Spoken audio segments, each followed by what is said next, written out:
If you tend to spend a considerable amount of time on career websites of your favorite companies to drop in your resume there or to apply to any open position that you came across, and you still wonder that in spite of spending that much time in applying directly to the career websites of these companies, why you do not get a response, then this video is going to be really helpful for you, because here I'm going to break down those reasons for you and what possibly you can choose as a better alternative to apply to those open positions and expect some answers or results. Okay, so let's start by understanding what exactly happens when you drop in your resume to these career websites. So your resume gets listed in a big list of all the applications that company has received for that particular position into that HRIS, whichever they are using. It doesn't matter which HRIS they are using. And then happens something interesting that you guys might not be aware of.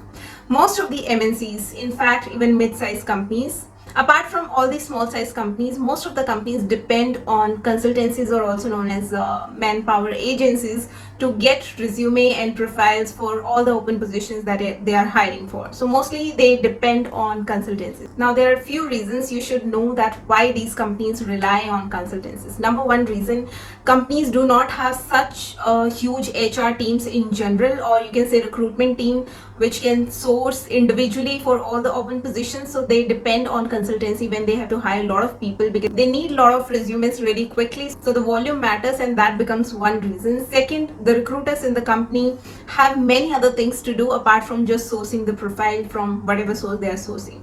Number three, it just gets easier and simpler when somebody else hand over you a profile to whom they have already spoken to. They know the person is fit for the role, communication wise, attitude wise, or whatever first round of filter they can do. If you get such sort of profile which is already filtered out from common filtrations, or you can say common expectations, and then you receive such a profile, it just makes your day and saves a lot of time for you. So a lot of recruitment teams tends to gravitate towards such services. Of course, why not? Because it's making their life a little easier. And even the further coordination with the candidate becomes easier, because it's the consultancy which will be talking to the candidate and communicating the time, or if they have to reschedule the interview, if there is any negative feedback. So recruiter himself have to never break his head with the candidate in all the scheduling process or providing the negative feedback or any sort of feedback for that matter, and it's the consultancy who just drives it all, and it becomes their headache. So it obviously makes the life easier, and they gravitate towards this, which results into a very important phenomena that happens. I'm not saying that it happens deliberately, but somehow the end result is that the applications that are received through career pages of the website in that HRIS tool are not seen that much. They take a backseat, because then the recruiter has to scroll through all of them, screen them one by one, and most of the time, specifically for freshers, you'll find absolute junk resumes there. People with all sort of messy resumes will submit their profile for those applications, because we have a lot of supply in comparison to demand. So to save that time and effort for themselves, they gravitate towards that other source of resumes where it's more filtered and are provided with quality profiles. So what does that mean? That all the 100 websites you visited and dropped in your resume for a position, it's all waste? Well, I won't say 100%, but most likely it is, because it will take a backseat in comparison to other screen profiles which are furnished by direct consultancies, or through referrals, or through any other source which is more direct and screened out, filtered out. It does take a backseat. So now what you have to do? You will have to stop spending so much time on career websites, and rather you should have a healthy mix of all the sources where you apply for any job. If you have to take my advice, I'll say spend considerably more time on job boards. For example, Naukri.com, LinkedIn, your IIM jobs. And if you see a job posting done by a consultancy or agency, pay a very close attention, because most likely they are hiring for a client, and that client is the big MNCs that you want to join.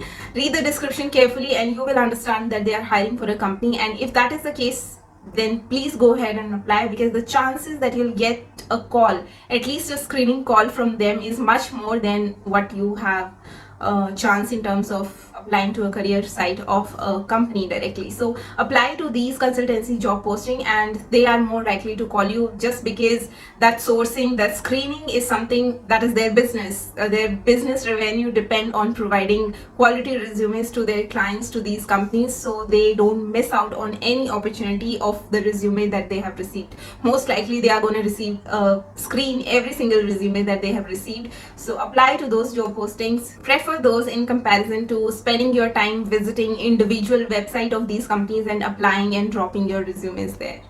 And specifically, fresher hirings are always done in drives, whether it is off-campus drive or on-campus drive. It's collectively done with inviting a lot of students under one roof and then giving them some sort of test. Nowadays it can happen online as well. And First Naukri, it's a product, or you can say division of Naukri.com itself. They arrange such tests for MNCs, where they help MNCs get these tests done by students. So you can enroll yourself and visit any services of First Naukri and see if that works out for you. Because I have personally seen in one of the companies where I was working before, they did this drive through First Naukri, and they arranged all this tests, and we just got to invite the students who clear those tests and scored good marks in that. So that's how it works for freshers. And the whole idea behind this video is to motivate you guys. I get a lot of messages where people tell, I have applied to hundreds of companies over their website, but I never get a response. So I'm here to tell you that it doesn't happen that way. And please do not count your success or failure rate with these applications that you have applied to hundreds of companies by visiting their website. You dropped in your resume, but nobody called you. That means your resume is not good enough. You as a person do not have the skill set which is required. It is not so. Most likely your resume is not even seen if you are not getting calls. So make sure that you invest your time at right places, which has little higher chance of getting your profile shortlisted or at least seen. Do not depend on a single source where you go and apply and you are like, I'm not getting any calls, so that's kind of failure for me. Always have a good mix of job boards, or you can directly apply to websites as well, but have a good mix of LinkedIn, then your several job boards, so that there are multiple sources. If not at one place, at other place your resume can be seen. With that, guys, we came to the end of this video. Hope you derive some value out of it and it answers some of your queries, if not all. And you keep on watching more content on Corporate Diaries to be corporate ready, and I'll see you in my next video. Till then, stay safe and healthy. Take care. Bye.